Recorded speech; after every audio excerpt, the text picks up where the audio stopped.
It is appropriate that this series of conversations opens with a fundamental question. What is the role of the court in our society? My principal thesis today is that the courts have two distinct but complementary kinds of roles in safeguarding our society.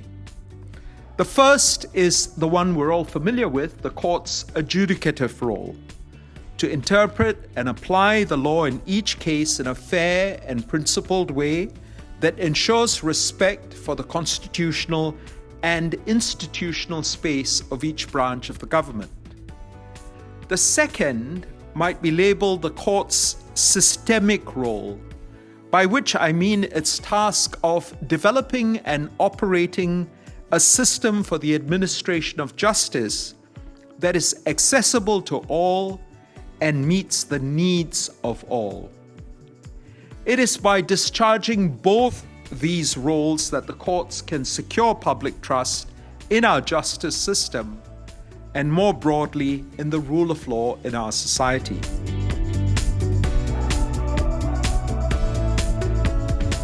Let me begin with the adjudicative role of the courts.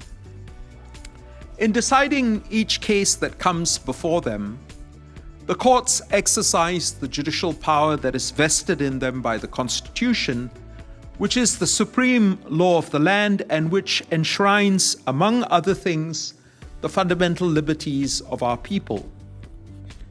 But the Constitution equally vests legislative power in the Parliament and executive authority in the Cabinet and the President.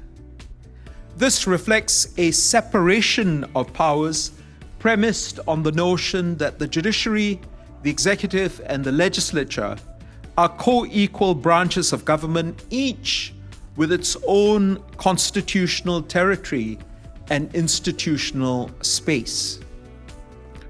The separation of powers means that each branch must be allowed to fully and fairly exercise the powers that it has been allocated within our constitutional order. This in turn requires the court to be guided by two core principles in discharging their adjudicative role: judicial courage and judicial modesty. The changing world that we find ourselves in today has prompted an evolution in our understanding of the judiciary's role. This is the second kind of role that the courts play in safeguarding society, beyond their traditional adjudicative role, and that is their increasingly important systemic role as institutions charged with the responsibility of administering our system of justice.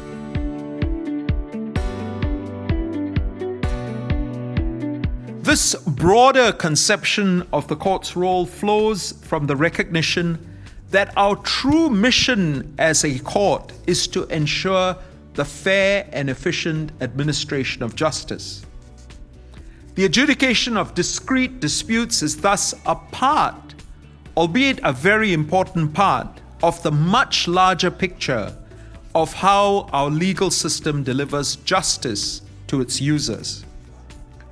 This evolution is, I suggest, a critical component of our efforts to safeguard public trust in our justice system and in the rule of law. These efforts take on particular importance and urgency in the light of the global challenges that societies and justice systems around the world face today, which come together to form what can be characterized as a perfect long storm. Amidst these serious challenges, I suggest that our paradigms of justice will need to shift. It'll be increasingly important for the courts to look beyond a narrow conception of their role that is focused largely or exclusively on adjudication and instead devote attention to developing systems and institutions that can deliver and excel in the administration of justice. Our judiciary is working to discharge this systemic role by building a user-centric court system that meets the needs of the public and strives to advance access to justice. Embracing and discharging the court's systemic role as the institution responsible for administering our system of justice, will be a massive undertaking. But this dimension of our role is one that we must be firmly committed to.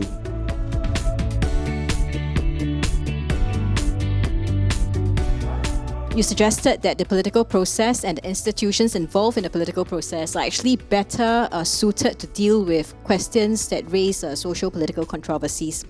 In that sense, given the recent repeal of 377A of the Penal Code, do you think that how do you think that this observation is actually borne out in what each branch of government chose to do or not to do? Thank you, Xiao. I think that question actually is particularly it's a particularly good question for us to look at today, looking backwards, because we've seen how it all panned out. And the process started with the courts, and the courts looked at it and confined themselves, or ourselves, the Court of Appeal, confined itself essentially to trying to tackle the legal question. And we looked at this from the point of view, we recognized that it was a very, very contentious issue. We went out of our way in the judgment to make it very clear what the judgment was not about, so that people reading the judgment, and I accept most non-lawyers might not necessarily be tempted to work their way through 100 pages of heavy constitutional text. I accept that, but nonetheless, if you're interested, it's there. I think we spent nearly 10 pages or so reflecting on what our role was and why we wanted to approach it in a particular way. And we emphasized that we were not in the business of entering into political evaluations or policy evaluations. We were in the business of trying to resolve these questions in accordance with the law and legal principle. And applying that approach, we acknowledged the political context of the question because it had been hotly debated in Parliament. It had reached a compromise of some sort in 2007. It had come to the courts once before and it was being brought back to us again. We recognized all that, but we looked at the legal significance of things that had happened. And the most material thing that had happened after the last decision or the last time the case or the issue had been raised to the courts was the AG had issued a statement and he had published a set of, or he had made a statement about how the prosecution policy would be applied. And I recall in the course of the hearing asking all counsel, including the AG's counsel, whether they thought that this would have legal effect, and they all said yes, it had legal effect. The debate was over what the legal effect was and how far it would go. And we addressed that by recourse to the doctrine of substantive legitimate expectation, and that was enough to deal with the case. But then we did look at the other legal arguments that were raised in relation to Article 9, Article 14, and Article 12. And where we felt that the issue was very clearly resolved in the existing law, we said as much. Where we felt that it was there was more scope for argument, we said we didn't need to reach a final decision, and we set out what the position was and left it at that. We want to thank Chief Justice for giving us this talk today, and we really appreciate what he's shared. Thank you.